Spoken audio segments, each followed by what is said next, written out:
لوگوں کا طریقہ تھا، انہوں نے اپنے ذوق کے ذریعے سے ہمیشہ قوم پر مثبت اثرات چھوڑے، اللہ ہمیں سمجھ عطا فرمائے۔ تو ایک تو کبھی بھی اہل فضل کی عزت میں کبھی بھی کمی نہ۔ آج ہم ذکر کر رہے ہیں نا امام حسین کا، امام حسین رضی اللہ تعالیٰ عنہ، میرے جیسے بندے کی تو زبان نہیں اس قابل نہیں کہ ان کا نام لے سکے۔ کہاں سیدنا امام حسن اور کہاں سیدنا امام حسین اور کہاں ہم لوگ، ہماری حیثیت ہے۔ ہم تو یہ تو وہ لوگ ہیں جن کا نام ذریعہ نجات ہے، جن کا تذکرہ ذریعہ نجات ہے۔ ان لوگوں کے ساتھ جب سے یہ بحث معاشرے میں بڑھی ہے نا، جب سے لوگوں نے شکوک بڑھا دی، آپ یقین کریں صحابہ اور اہل بیت کے ساتھ جو وارفتگی تھی نا لوگوں کی، وہ جو ذوق تھا، کسی کا بھی نام آتا تھا تو لوگ مچل جاتے تھے۔ اب تو کسی ایک کا ذکر شروع کرتے ہیں تو کانوں میں خارش شروع ہو جاتی ہے، لوگوں کو پریشانی ہونے لگتی ہے، پھر یہ فلانے کا تذکرہ ہونے لگا۔ بھئی آپ کیوں پریشان ہو رہے ہیں؟ یہ سارے اسی دریائے محبت کی نہریں ہیں جس کو مدینے والے محبوب نے اپنے دست مبارک سے چلایا ہے۔ آپ کیوں یہ کام کرتے ہیں؟ کیوں انتشار کا سبب بنتے ہیں؟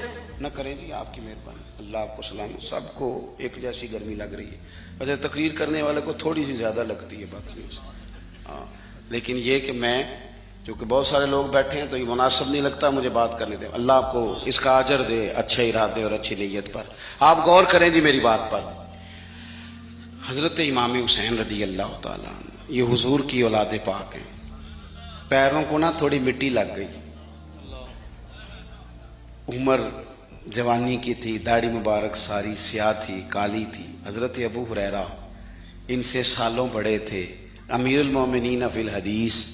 حضرت ابو ہریرہ نے دیکھا کہ امام حسین کے مقدس قدموں کو مٹی لگ گئی۔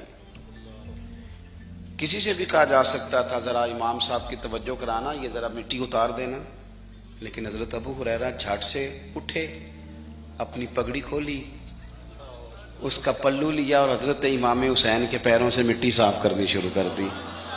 کیوں کہ اہل فضل ہی کسی کی فضیلت کو جان سکتا، عزت والا ہی کسی کو عزت دیتا ہے، جس کے پاس وقار ہو۔ او میرے سنگیو، لوگوں کی باتوں میں نہ آنا، یہ تمہیں الجھا دیں گے، یہ تمہیں تفریق میں ڈال دیں گے، یہ انتشار برپا کریں گے۔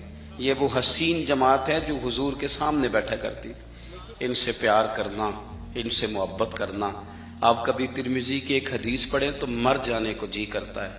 حضور نے فرمایا تھا میرے صحابہ کے بارے میں اللہ سے ڈرنا، میرے بعد انہیں اپنی زبانوں کا نشانہ نہ بنانا۔ کاش کوئی ان جملوں کا درد سمجھ سکے۔ فرمایا رب سے ڈرنا، اور کریم فرمانے لگے جس نے ان سے محبت کی میری محبت کی وجہ سے محبت کی، اور جس نے ان سے عداوت رکھی میری وجہ سے رکھی۔ کبھی بھی کسی میں، اور جو حضور کی اولاد ہے، صحابہ کرام نے ایک جگہ کچھ نذرانہ جمع کیا اور جمع کر کے کہا کہ حضور کی بارگاہ میں پیش کرنا ہے۔ اخراجات بہت زیادہ ہیں اور ظاہری وسائل اس ترتیب سے نہیں ہیں، یہ نذرانہ ہر مہینے پیش کرنا ہے۔ جب وہ لے کے حضور کی بارگاہ میں گئے نا تو اللہ نے قرآن نازل کر دیا۔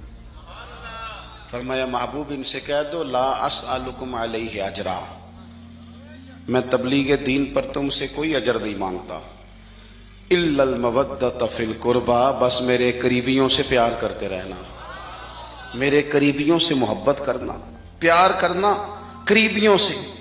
یہ علی المرتضیٰ ہیں، یہ فاطمہ ہیں، یہ ان کا خاندان ہے، یہ ختیجہ ہیں، یہ عائشہ ہیں، یہ میمونہ ہیں، یہ حفصہ ہیں، ان سے پیار کرنا، میرے قریبیوں سے محبت کرنا۔ ہمارے دلوں میں حضور کی اولاد کا پیار ہونا چاہیے، طبیعتوں میں احترام ہونا چاہیے، ہمارا مزاج، ہمارا دل ان کے لیے دھڑکنا چاہیے، ہمارے لہجے، ہمارے انداز ہمیشہ ان کے حق میں نرم ہونے چاہیے۔ میں کہہ چکا ہوں سید کا صرف عقیدہ ٹھیک ہونا شرط ہے، باقی آپ تحقیق اور تفتیش میں نہ پڑیں، وہ جانے رب جانے۔ آپ کوشش فرمائیں ہماری اولادیں، ہم خود اور اہل فضل کا ادب کبھی نہ چھوڑیں۔ دوسری بات آپ سے یہ عرض کرنی ہے، اس کو اچھی طرح سمجھ لیں کہ قومیں اپنے اسلاف سے بڑی ہوتی ہیں ہمیشہ۔ بڑا ہم ہوتا ہی وہ ہے جس کا کوئی بڑا ہوتا ہے، جس کا کوئی بڑا نہیں ہوتا وہ کبھی بھی بڑا۔ یہ کچھ عرصے سے ٹرینڈ چلا ہے، اگرچہ یہ درست نہیں ہے، آپ کسی سنار کی دکان پہ جائیں تو اس نے اپنے پیچھے نا اپنے والد صاحب کی اور دادا کی فوٹو لگائی ہوتی ہے. حکیم کی دکان پہ چلے جائیں, کپڑے والی دکان پہ چلے جائیں تو اس نے پیچھے اپنے دادا کی والد کی فوٹو لگائی ہوتی ہے. اگر تو یہ درست نہیں, تصویریں نہیں لگانی چاہیے. تصویریں ان کے کیا, پیروں کی بھی نہیں لگانی چاہیے. جہاں تصویر ہوتی ہے وہاں نماز کیسے پڑھی جائے گی؟ فرشتہ رحمت کا نہیں آئے گا. یہ تو اب ایک ضرورت بن گئی. تو اب ضرورت کیا, اب تو خیر نفسیاتی مسئلہ بن گیا ہمارا. یہ نفسیاتی مسئلہ ہے. یعنی سلام بعد میں فوٹو پہلے, یعنی سیانے سیانے لوگ. اور یہ ہمیں ایسے کھیل تماشے میں لگایا گیا ہے کہ میں ڈھیر سارے لوگوں پر غور کرتا ہوں, پھر ان کے لیے دعا کرتا ہوں کہ یا اللہ ان کی مدد فرما. یعنی اس طرح کی حالت ہے کہ وہ زندہ ہی موبائل کے اندر ہے. ہر چیز. مجھ سے ایک دفعہ ایک صاحب نے پوچھا, مولوی آج کل بڑے لڑ رہے ہیں. میں نے کہا وہ 4-5 ہے جن کو آپ موبائل پہ دیکھتے ہیں, آپ میرے ساتھ آئیں, میں آپ کو 20 اور سینکڑوں شیخ الحدیث بتاتا ہوں جو سکون سے بیٹھ کر رسول اللہ کا دین پڑھا رہے ہیں.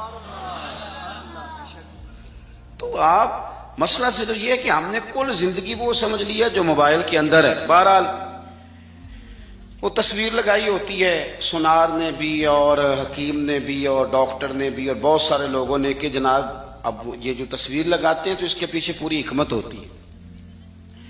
آپ ان سے پوچھتے ہیں یہ فوٹو کیوں لگائی ہے, تو وہ کہتے ہیں ہم یہ بتانا چاہتے ہیں کہ یہ کام آج نہیں ہم نے شروع کیا, ہمارا شجرہ پرانا ہے.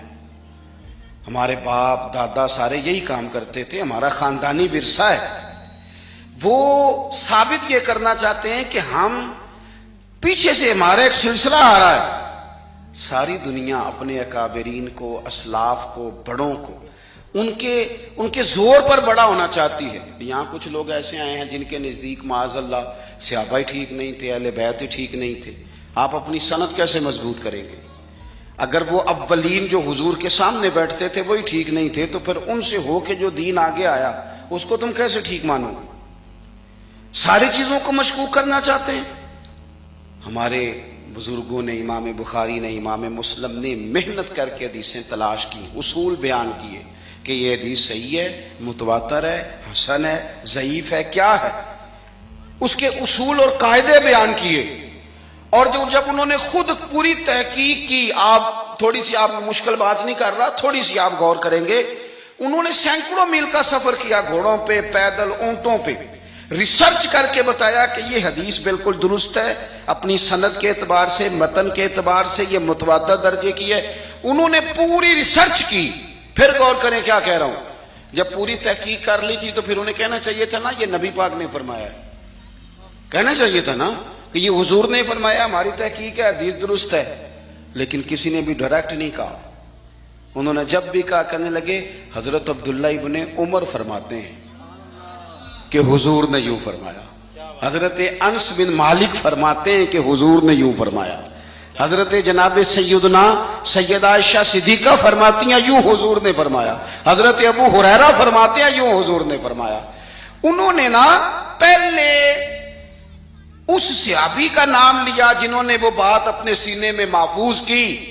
کیا بتایا انہوں نے ہمیں کہ ہم دنیا گھوم آئے ہیں, ریسرچ کر آئے ہیں, تلاش و بسیار کے بعد اس نتیجے پہ پہنچے ہیں کہ دین کا اصل فیض وہی ہے جو صحابہ اور اہل بیت کے سینوں سے ہو کے امت کو نصیب ہوا ہے.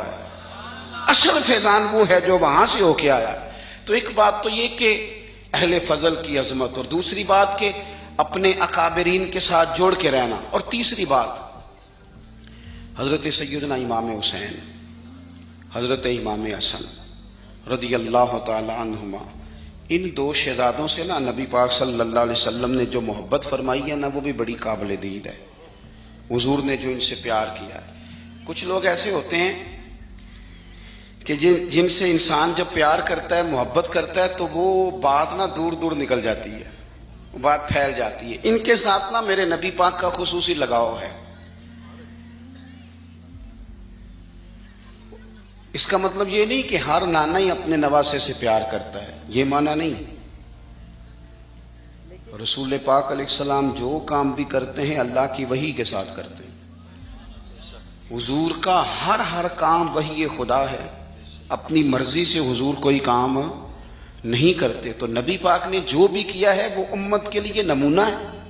حسنین کریمین سے جو حضور کا پیار ہے جو نبی پاک علیہ السلام کی ان کے ساتھ والہانہ محبت ہے، اعلیٰ حضرت بریلوی نے حدیث لکھی ہے، راوی حضرت عثمان غنی ہے رضی اللہ تعالیٰ عنہ۔ حضور سید عالم صلی اللہ تعالیٰ علیہ وآلہ وسلم نے گھر میں پیغام بھیجا، فرمایا فاطمہ سے کہو ذرا حسن حسین کو تو بھیجیں۔ یہ سارا دن ہی حضور کے پاس رہتے ہیں، سارا دن ہی، لیکن وہ جو والہانہ پن ہے، جو محبت ہے، جو ان کے ساتھ محبوب کا خاص لگاؤ ہے، سیدہ سے کہو ذرا شہزادوں کو بھیجے، تھوڑی سی دیر ہو گئی آنے میں۔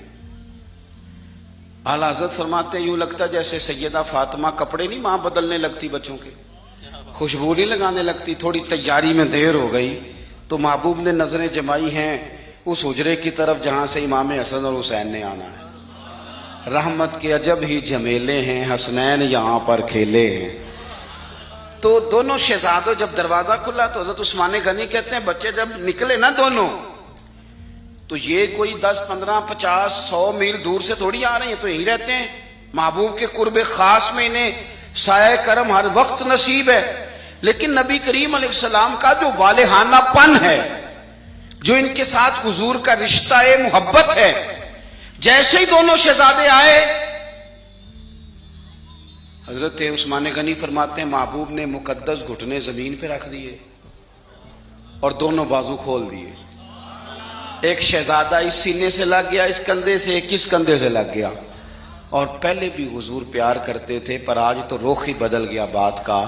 اللہ کے پیارے حبیب علیہ الصلوۃ والسلام فرمانے لگے اے اللہ، یہ دونوں شہزادے کندھے سے لگے ہوئے، حضور فرمانے لگے اے اللہ میں ان دونوں سے محبت کرتا ہوں، تو بھی ان سے محبت فرما۔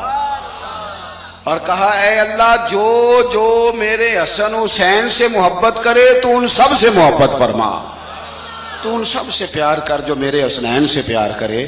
اللہ کے پیارے محبوب علیہ السلام کی محبت جب حضور کو، بھائی جس چیز کی طرف محبوب نے ایک دفعہ دیکھا ہے نا، وہ غار ثور میں حضور ایک دفعہ گئے ہیں، 3 دن قیام کیا ایک دفعہ گئے، تو ہمارا تو کئی بار جانے کو دل کرتا ہے۔